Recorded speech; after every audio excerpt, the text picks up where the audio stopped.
Facebook'тун колдонуучусу акталды. Facebook'тун колдонуучусу Мирланбек Маратбек уулун Кант шаарынын соту актады. Бул тууралуу журналист Канышай Мамыркулова маалымдады. Маратбек уулу ага кылмыш иши урандын зыянын интернетте жазып чыккан үчүн козголгонун белгилеп, эч кандай тыюу салынган диний уюмдардын материалдарын бөлүшпөгөнүн айтты.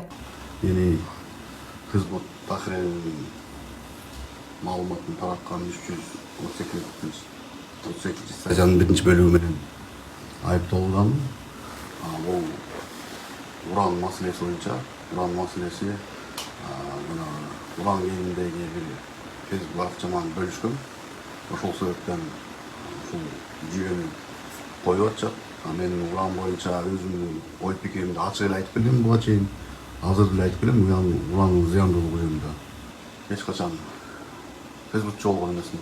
Өткөн жылы 15 августта Мирланбек Маратбек уулунун Чүй облусундагы үйүн Каракол шаардык милициясы тинтүүгө алган. Ага экстремисттик материалдарды даярдоо жана таратуу беренеси менен иш ачылган. Маратбек уулу мыйзамга каршы иш кылбаганын, үйүндө тыюу салынган нерселер жок экенин билдирген.